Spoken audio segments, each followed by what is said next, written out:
I wouldn't go back. For $100 an hour job, I wouldn't go back. Interesting. I would not go back at all. Many African Americans are making a different choice. Ditching the American dream, they are returning to Africa to reconnect with their roots. Ghana becomes the fourth African nation to receive deported migrants from the U.S. All right, guys, let's go. We're going to the coffee shop. That's the crew back there following me. They all back there. All these Americans are coming to get some this amazing property. So, guys, follow me today, and you'll see the crew back there. They for real. Except that one right there. That is all good. So, all right, guys. See y'all guys on the inside. And now South Africans are calling on African Americans to come home. It is believed that a lot of African American people are living unhappily in the United States. And on top of that, under the presidency of Donald Trump, African Americans are promised happiness, safety, and security when coming back home to Africa. Live better in Africa than you're living in America. The same house in Africa, you wouldn't even be able to be in it in America. You see? So you have help. I've had friends come and be shocked. Oh, you have fancy cars. Oh, you have big houses. Yeah, did you think we were living in trees? We're not. In the U.S., we're kind of groomed to be an employee. Work for someone. The best decision I made, moving to Africa. Oh, they live in mud huts in Africa. For the ignorant, does my house look like a mud hut? I've tried four times, and I have to go back. Really? Yeah, 4 times. He said, man, I wish I can do it. Everybody wanted to come home. It's not a wave you see on the news. There are no breaking headlines or emergency press briefings, but quietly, steadily, something is changing. More African Americans are choosing to leave the United States and for a destination many once thought of only as history, Africa, not as tourists, not as short-term visitors, but as residents, entrepreneurs, families, and returnees. This isn't about running away. It's about searching for opportunity, identity, and stability in a world that's shifting faster than it looks. And to understand why this is happening now, you have to look beyond the headlines and into the forces reshaping how people decide where they belong. Most major social shifts don't begin with protests or policy changes. They begin privately around dinner tables, inside text messages, during late-night searches, and in conversations people don't broadcast. The decision to move abroad is rarely loud. For many African Americans considering Africa, it starts with a question rather than a plan. What if life could look different somewhere else?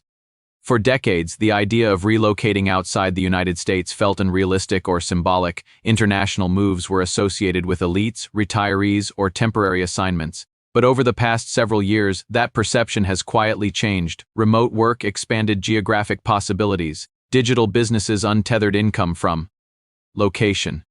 Information became accessible in real time, from housing costs to visa processes to daily life abroad. Suddenly, relocation didn't feel abstract, it felt possible. At the same time, pressures at home intensified. Rising costs of living made traditional benchmarks, homeownership, savings, financial stability feel increasingly distant. Urban rents soared, healthcare costs climbed, education and childcare became heavier burdens. For many families, working harder no longer translated into moving forward. This wasn't just an economic issue, it was psychological. The sense of stagnation mattered as much as the numbers. People weren't only asking whether they could afford life, they were asking whether the system worked for them long-term. And that question opened the door to alternatives. Africa entered the conversation not as an escape, but as an option. Social media played a subtle but powerful role. Videos of daily life in cities like Accra, Lagos, Kigali, Nairobi, and Cape Town circulated widely, not as polished tourism ads, but as lived experiences. Entrepreneurs shared stories of starting businesses, families documented lower living costs and expanded support networks. Creators showed routines that looked both familiar and refreshingly different. The effect wasn't persuasion, it was visibility. For the first time, Africa felt accessible not just culturally, but practically. Importantly, this movement wasn't driven by a single narrative. Some were motivated by economics, others by culture.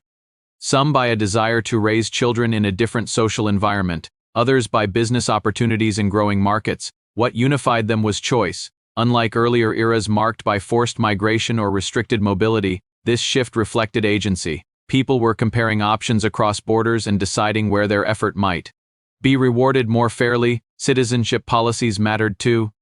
Several African countries streamlined visa processes, residency permits, and diaspora-focused initiatives. Some offered investor visas, others long-term stays, others symbolic invitations grounded in shared history.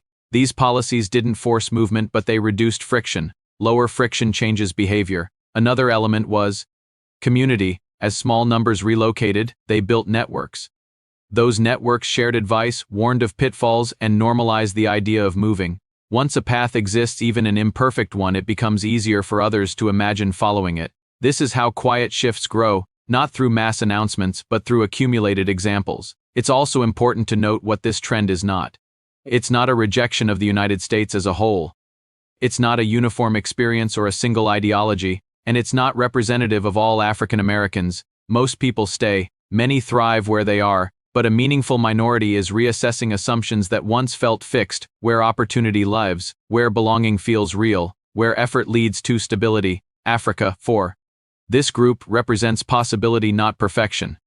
Those who move quickly discover challenges, infrastructure gaps, bureaucracy, cultural adjustments, and the realities of navigating new systems. The decision isn't romantic in practice, but for many, the trade-offs feel manageable compared to constraints they faced at home, and that's where the story becomes more complex. This movement doesn't fit neatly into political narratives. It isn't driven by a single crisis or policy. It doesn't come with slogans that makes it harder to notice and easier to underestimate. Yet its significance lies in what it reflects about the world right now. Global mobility is changing. Identity is becoming less tied to one passport. Opportunity is becoming more distributed. People are comparing countries the way they once compared cities. And when people begin to look globally for quality of life, long-standing assumptions start to loosen. This isn't a mass exodus, it's a recalibration. And as with most recalibrations, the early signs appear small until suddenly they're not. Once the decision to look beyond the United States takes shape, the next question becomes practical. Where exactly is this movement going, and why those places? Contrary to assumptions, this shift is not spread evenly across the African continent. It concentrates around a small number of urban hubs that share several traits: economic momentum, political stability, international connectivity, and an openness, formal or informal, to diaspora engagement. Cities like Accra, Lagos, Nairobi, Kigali, and Cape Town appear repeatedly in relocation conversations, not because they are perfect, but because they offer entry points. International airports, growing business ecosystems, English language infrastructure, existing diaspora communities that make arrival less isolating. For many newcomers, the first encounter with these cities is surprising, not because they exceed expectations, but because they challenge outdated assumptions.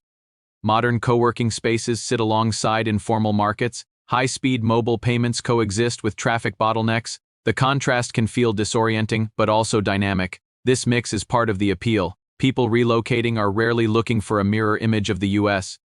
They are looking for different trade-offs: lower costs in exchange for navigating complexity, community proximity instead of institutional efficiency, opportunity through adaptability rather than predictability. Housing is often the first recalibration point. In many destination cities, rental costs, especially outside prime expatriate zones, remain significantly lower than major U.S. metropolitan areas. This doesn't eliminate financial pressure entirely, but it reshapes it. A single income stretches further, savings rebuild faster, home-based businesses become feasible again. This financial breathing room matters. It allows people to take risks they could not afford at home, launching startups, investing locally, or shifting careers. Work, however, looks different. Some arrivals maintain U.S.-based remote jobs. Others build businesses serving local markets or global clients. A growing number operate at the intersection, using local labor and global demand to create hybrid enterprises. Technology has made this model increasingly viable, though not effortless. Infrastructure gaps remain real. Power stability varies, internet reliability fluctuates. Bureaucratic processes move at different speeds. Adaptation becomes a skill rather than an obstacle. Those who succeed tend to approach the move not as relocation alone, but as reinvention. Community plays an outsized role in this adjustment. Early movers frequently describe isolation during initial months, followed by rapid social integration once local and diaspora networks intersect. These networks provide practical guidance, navigating property laws, understanding business etiquette, avoiding costly mistakes. Just as important, they offer perspective. Living in societies where historical trajectories are different often reshapes how people interpret identity and belonging. For some, there's a sense of cultural resonance, familiar rhythms, values, and social structures. For others, the experience is clarifying precisely because it's different. There is no single emotional outcome. Some find grounding, some find discomfort, most find complexity. And that complexity is rarely captured online. Relocation content often highlights success stories or scenic routines. What it doesn't always show are the negotiations with local systems, the patience required, or the emotional work of recalibrating expectations. Those who stay long-term tend to accept these elements as part of the exchange. Healthcare and education are other defining considerations. Private healthcare options are common in major cities, often at lower cost than U.S. equivalents but requiring out-of-pocket payments. Education decisions vary widely. Some families opt for international schools, others integrate into local systems, balancing cost, curriculum, and long-term goals. None of these choices are straightforward. But for families that make them successfully, the reward is often coherence, the feeling that trade-offs align more closely with personal priorities. It's also important to understand who doesn't stay. Not everyone who moves remains permanently. Some return after months or years, carrying experience rather than regret.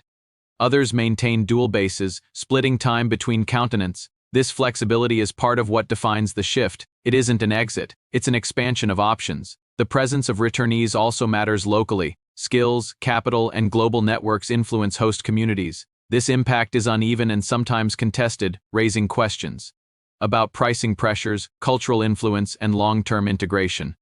These tensions are real and increasingly discussed. Host cities are navigating how to balance openness with affordability. Governments are weighing diaspora engagement against domestic needs. Local entrepreneurs are adapting to new competitive landscapes. This isn't one-sided. For African societies, the influx of diaspora talent brings opportunity and challenge in equal measure. While investment and skills transfer can accelerate growth, sudden demand can strain housing or services if not managed carefully. This is where the story becomes less romantic and more structural. Sustainable integration depends on policy design, community dialogue, and mutual adaptation. The most successful outcomes emerge where local institutions actively plan for diaspora participation rather than react to it. What's clear is that this movement reflects broader global dynamics. As borders become more porous digitally, people's sense of possibility widens. Quality of life calculations extend beyond national narratives. Individuals weigh economic potential against cultural resonance and personal agency. Africa, in this context, becomes part of a global comparison rather than a symbolic destination, and that shift in perception more than in numbers is perhaps the most significant outcome so far. Because once Africa is viewed as viable, not idealized, but viable, it enters decision frameworks that previously excluded it. That alone represents a meaningful change.